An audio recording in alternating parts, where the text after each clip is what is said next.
mim é um privilégio, uma honra muito grande estar aqui trazendo a palavra. Meu pastor me abençoou para que eu estivesse aqui. E eu queria que os irmãos abrissem suas Bíblias em Salmos, capítulo 145. Salmos 145, de versículos 1 ao 13.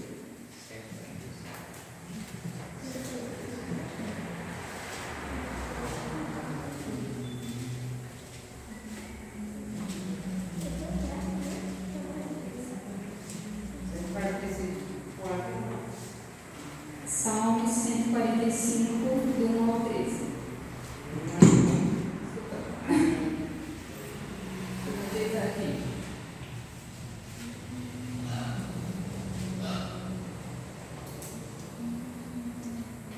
Vocês acharam? Amém? Amém. Eu te exaltarei, ó Deus, Rei meu. Bendirei o teu nome pelos séculos dos séculos. Cada dia te bendirei e louvarei o teu nome pelos séculos dos séculos. Grande é o Senhor e muito digno de louvor. A sua grandeza é insondável. Uma geração contará as tuas obras a outra geração. Anunciarão as tuas proezas. Falarão do glorioso esplendor da tua majestade. E meditarei nas tuas obras maravilhosas. Falarão da força dos teus feitos tremendos. E proclamarei a tua grandeza. Publicarão abundantemente a memória da tua grande bondade e cantarão a tua retidão. Piedoso e benigno é o Senhor, tardio em irar-se e grande em amor. O Senhor é bom para todos, tem compaixão de todas as suas obras. Todas as suas obras te louvarão, ó Senhor, os teus santos te bendirão. Falarão da glória do teu reino e relatarão o teu poder, para que façam saber aos filhos dos homens as tuas proezas e o glorioso esplendor do teu reino. O teu reino é um reino eterno e o teu domínio estende-se a todas as gerações. Eu gostaria que os irmãos lessem novamente comigo o versículo 14, versículo 4, perdão. Uma geração contará as tuas obras a outra geração, anunciarão as tuas proezas. Eu queria falar justamente sobre isso, sobre a responsabilidade geracional. Isso era muito forte na cultura judaica, que uma geração ela passasse para outra geração os mandamentos do Senhor, que uma geração passasse para outra geração os feitos do Senhor. E eu sou resultado dessa responsabilidade geracional. Eu tenho o privilégio de ser já a terceira geração de cristãos da minha família. Eu tive o privilégio de conhecer e de conviver com a minha bisavó até os meus 7 anos de idade. Eu lembro de quando nos reunimos na casa dela e descíamos todos para a igreja, de braços dados. E até hoje eu nunca vi um braço tão disputado quanto era de manhã, porque todo mundo queria descer de braço dado com ela. Então, quando a minha avó segurava no braço dela, eu já segurava no braço da minha avó, e a gente descia junto. Eu lembro disso, eu lembro de manhã lendo a Bíblia no quarto, eu lendo a Bíblia sentada à mesa, e eu tenho essas memórias. Eu estava pensando, refletindo essa semana e lembrando. Minha primeira oração quem me ensinou foi minha irmã, mas quem ensinou a primeira oração dela foi a minha avó. E a gente tem essa responsabilidade geracional, de ir passando de geração para geração o que o Senhor tem feito nas nossas vidas, aquilo que o Senhor tem realizado e quem o Senhor é. Eu queria ler também com os irmãos lá em Deuteronômio, capítulo 6, versículo 1 ao 7. Deuteronômio, capítulo 6, do 1 ao 7.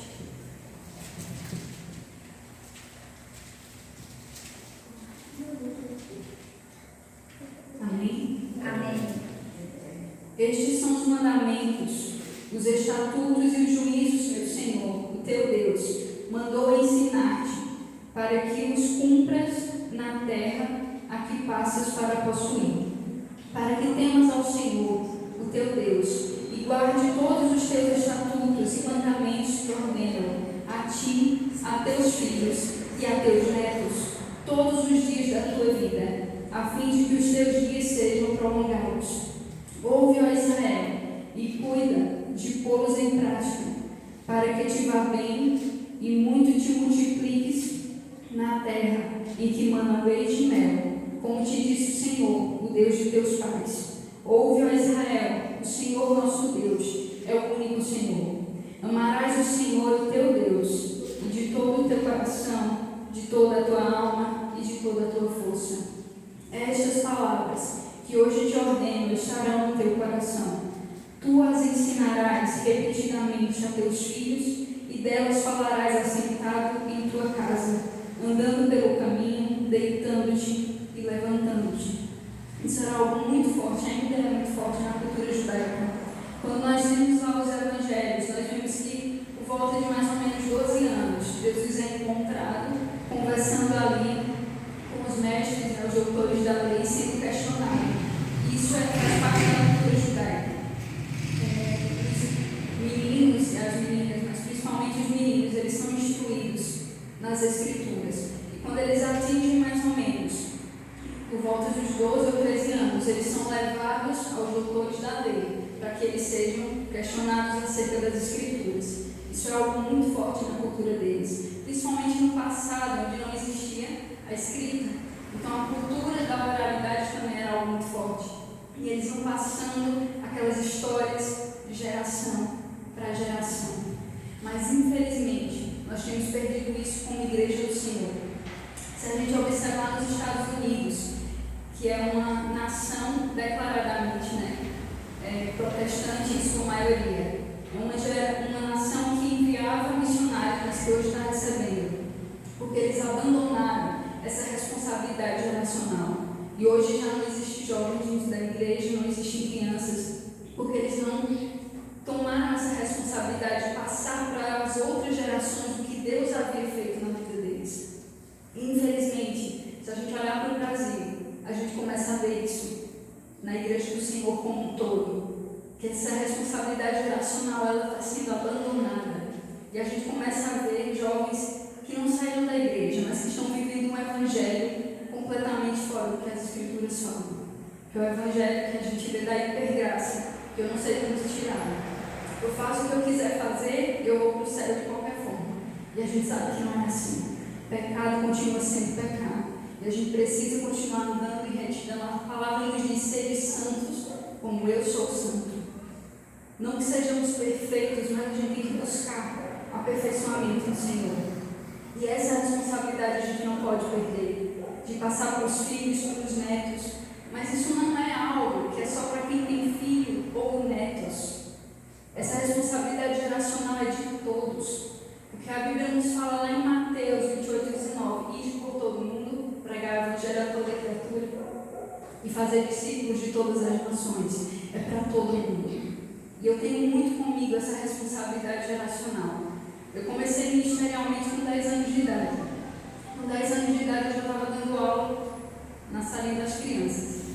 Na verdade, fui pegar eu e outra amiga minha, ambas tínhamos 10 anos de idade e éramos as crianças mais velhas. Juntaram todas as crianças, colocaram dentro de uma sala e olha vocês aí, essas outras crianças. E isso não é ministério infantil. E a gente ficou lá e eu creio que com a direção do Espírito Santo a gente começou a conversar, vamos dar aula às crianças.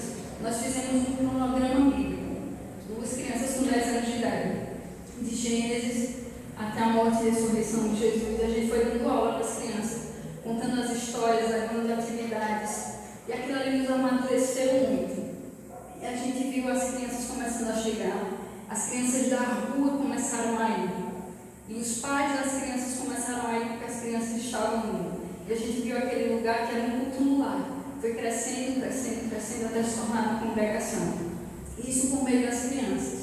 Às vezes a gente negligencia o ministério infantil, mas a Bíblia dá prioridade às crianças.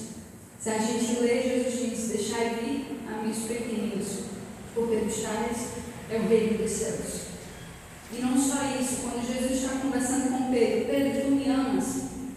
E aí ele responde para Pedro: apacenta os meus cordeirinhos. Nas 2 vezes seguidas ele diz: apacenta as minhas ovelhas, mas inicialmente ele diz: apacenta os meus cordeirinhos. Enquanto muitas vezes a igreja do Senhor negligencia as crianças, o mundo não está negligenciando nenhum inimigo. vê quanto o inimigo tem investido nas crianças e nos jovens, através de entretenimento, cinema, videogame, e ele está alcançando os jovens. Tem um missionário que eu admiro bastante, que é o Luca Martini, e ele tem levado a palavra do Senhor na Europa. E ele fala que já está lá na terceira geração de pessoas completamente descrentes, que nunca nem ouviram falar do Senhor e não querem saber. A principal referência que eles têm lá é um bruxo, que é o Harry Potter. Eles têm tatuagens do Harry Potter e eles têm se envolvido com feitiçaria. E muitas vezes a gente não orienta, né, as crianças, os jovens, e eles levam isso para dizer: é só um filme, é só um personagem. É um personagem que ensina feitiçaria. Eu dou aula a crianças, aula de reforço, e eu estava dando aula a uma das minhas alunas, tem por volta de 6 anos de idade, e ela tinha uma leitura obrigatória. E já tinha passado a semana daquela leitura, eu fiz a leitura seguinte, e eu fui ver a leitura que estava atrasada, para que eu fizesse com ela que a mãe não havia feito. Quando eu abri o livro para ler, o livro estava ensinando as crianças a como fazer feitiçaria. E era um livro obrigatório para a didática na escola. O inimigo não está brincando. Eu disse: olha, não vou ler para fazer essa leitura com você. Você vem em casa com sua mãe, a mãe dela é cristã. Eu disse: sua mãe permitir e fizer a leitura com você, tudo bem, mas a tia não vai fazer essa leitura com você. Eu expliquei para ela: isso aqui está errado, nós seguimos ao Senhor Jesus, feitiçaria não é outro Senhor. Mas muitas vezes é isso que as crianças estão aprendendo na escola, e os pais não acompanham em casa o que está acontecendo. E a gente tem essa responsabilidade geracional de ensinar para as crianças e ensinar para os jovens, mas não é ensinar simplesmente mostrando o caminho, mas no caminho. Se a gente for para Provérbios 22:6, diz: ensina a criança no caminho que deve andar, e quando estiver velho, não se desviará dele. Mas o versículo tem algo que eu me atentei há pouco tempo para isso, quando eu vi uma pregação relacionada. Ele diz para ensinar no caminho e não o caminho. E qual é a diferença? Quando alguém pergunta o caminho, por exemplo, do banheiro, se eu quero ensinar o caminho, eu digo: vá aqui, siga à direita, segunda porta. Isso é ensinar o caminho. E o que é ensinar no caminho? Vem, eu levo você, eu acompanho você, eu vou com você até lá. Isso é ensinar no caminho. Então, ensinar as crianças no caminho da palavra do Senhor é caminhar junto com elas, é ser o exemplo que elas precisam para seguir. Do que nós falamos, as crianças devem pegar 10%, absorver 10% do que a gente fala, mas do que a gente faz, eles absorvem os 90% e repetem aquilo que a gente está fazendo. Eu lembro de ver minha avó, sempre lendo a Bíblia. Vocês conhecem a minha avó, né? Lendo livros, um tema que ela ama é escatologia, fim dos tempos. Ela estava sempre falando sobre isso. Eu tive esse exemplo. E algo que a minha avó me falava desde pequenininha: quando Jesus voltar, você não vai subir agarrada no meu pé. Você tem que ter sua experiência pessoal com Deus. Então não é só a responsabilidade geracional, é também cada um ter a sua experiência pessoal de novo nascimento. Porque ninguém pode ter por mim a minha experiência de novo nascimento. Minha avó me ensinou, a minha mãe me ensinou um caminho, mas eu precisei ter uma experiência pessoal. E se a gente vai para Ezequiel, capítulo 18, aconselho que vocês leiam em casa, fala justamente isso: que Deus não cobraria o pecado dos pais dos filhos, nem dos filhos dos pais, mas de cada um, porque é uma escolha. Eu não posso mudar pelo outro, eu só posso mudar a mim mesmo. Eu não posso decidir pelo outro, eu só decido por mim mesmo. Mas a nossa parte a gente tem que fazer. E como eu falei, desde cedo eu tive essa consciência de responsabilidade geracional. Então, com 10 anos eu já estava ali no ministério e eu sabia: tem crianças me observando. Então eu tenho que ser exemplo. Eu não posso errar. Eu tenho que buscar no Senhor. Hoje em dia, já há 15 anos no ministério infantil, trabalho também com jovens. Eu sei que tem crianças me observando, tem jovens me observando. Eu tenho essa responsabilidade de ser exemplo. Eu não posso simplesmente falar que eu sei da palavra do Senhor. Eu tenho que ser aquilo que eu tenho falado. A Bíblia fala lá em Coríntios que nós somos a carta do mundo livre. Nós temos que ter a Bíblia escrita nos nossos corações. Não adianta em casa você até ler a Bíblia com seus filhos, mas em uma situação você perder a linha e você não age de acordo com o que a palavra lhe fala. Eu lembro de ter visto um testemunho do pastor Luciano Subirá e do filho dele, Israel Subirá. E ele falava que quando acontecia alguma coisa errada em casa, o pai dele corrigia ele na Bíblia. Mas quando o pai dele errava, ele chegava com a Bíblia e pedia perdão ao filho. Filho, me perdoe, porque eu errei com você. Porque a palavra disse que eu tinha que agir assim e dessa forma. Mas muitas vezes os pais não querem dar o braço a você, que muitas vezes estão errados. E chegar para o filho e dizer, a Bíblia me fala que ele deveria agir de outra forma.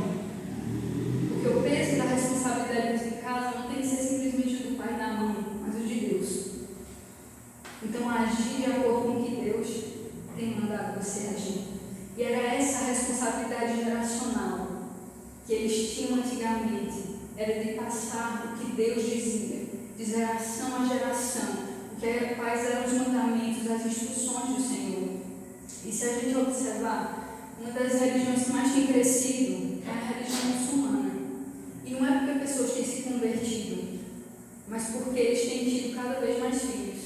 Dentro da cultura deles, eles querem ter mais filhos para que seja passado de geração a geração a mensagem de que a religião muçulmana ela tome a terra por conta dos filhos que estão nascendo. Mas no cristianismo nós temos cada vez tendo menos filhos, ou cristãos que não querem ter filhos de jeito nenhum. Se você conversar com jovens, os jovens não querem casar, não querem ter filhos. Se muitos vão ter filhos, um filho está ótimo. E a gente não vai passando essa responsabilidade geracional, essa mensagem geracional, para que a palavra do Senhor ela se perpetue, que ela seja passada de geração para geração. Mas eu sei, como eu falei, não é suficiente simplesmente que a mensagem seja passada de geração para geração, mas que cada um seja conduzido a ter sua experiência pessoal com Deus. Porque eu sei muitos aqui, minha família, que pregaram para os seus filhos que não estão aqui, mas que estejam convictos de que a parte de vocês fizeram. E não deixem de orar por isso, porque existe uma semente plantada. Como eu disse, eu lembro dos momentos com Manier, eu lembro da minha avó lendo a Bíblia. Eu não gostava dele. Eu me despertar o gosto pela leitura já na adolescência. Quando eu peguei um livro para ler, eu comecei a ler e eu vi que não era que eu não gostava dele, mas eu tinha preferências por alguns gêneros textuais, que eram aqueles que contavam a história, os testemunhos das pessoas. Então eu amo ler biografias, mas existem outros textos que eu já não gosto muito. Então tente despertar isso. Eu lembro de uma mãe recentemente que me procurou e disse: Natália, eu já não sei mais o que fazer com minha filha, porque eu tenho que fazer com que ela leia a Bíblia, ela não lê a Bíblia. Eu queria que você me desse uma dica. Ela disse: ela tem exemplo em casa, ela vê o pai dela lendo, ela me vê lendo, vê a gente orando. Eu disse: muito bom que ela vê vocês lendo, mas quantas vezes você chamou ela para ler junto? Dizer: filha, eu vou ler a Bíblia agora, senta aqui comigo, vamos ler junto. Talvez ela esteja lendo e muita gente entende. Então isso se torna chato. Você lê uma coisa que você não está entendendo nada, então lê junto com ela, vai explicando. Ou então hoje em dia tem muito do Novo Testamento em quadrinhos. Quadrinhos é mais fácil para crianças, para pré-adolescentes. Então compra o Novo Testamento em quadrinhos e vai instigando o gosto pela leitura, pela palavra do Senhor. E algo que eu tenho muito comigo é despertar nos novos convertidos, nas crianças, a paixão pela palavra do Senhor, pelo conhecimento da palavra. Então eu acompanho os novos convertidos, eu me preparo para o batismo na minha igreja. E tudo o que eu faço é para que eles se apaixonem pela palavra do Senhor. Eu digo para eles: não fiquem só com o que eu estou passando para vocês. Sejam como os crentes de Bereia, examinem a palavra do Senhor. Cheguem em casa e leiam as Escrituras. E é isso que eu queria deixar para vocês hoje. Essa mensagem sobre a responsabilidade geracional. Não percam isso. Tragam isso de volta. E aqui no domingo passado, o pastor Evaldo estava falando sobre fazer reuniões e ver o que vocês iam fazer de trabalhos durante o ano. Invistam nas crianças. Façam um trabalho no sábado à tarde. Convidem as crianças da rua. Invistam nas crianças. Porque as crianças têm o coração aberto. As crianças têm sede por Deus. Mas existem muitos adultos que já não querem saber do Senhor, que enrijeceram a mensagem do Evangelho. Mas as crianças, elas têm um coração sensível a receber essa mensagem. E talvez através das crianças vocês consigam alcançar os pais, os irmãos. Nós temos o testemunho de 2 jovens lá na igreja. Uma tem a minha idade, outra é 4 ou 5 anos mais nova. E elas começaram a ir para a igreja com 9 e com 4 anos de idade, sozinhas. E elas estão lá até hoje. A mãe dela foi por um tempo, não quis o Senhor. O pai dela não quis saber do Evangelho, mas elas permanecem firmes até hoje. Está lá com 24 anos de idade, desde os 9 anos, e permanece firme na fé. Então é uma experiência pessoal com Deus.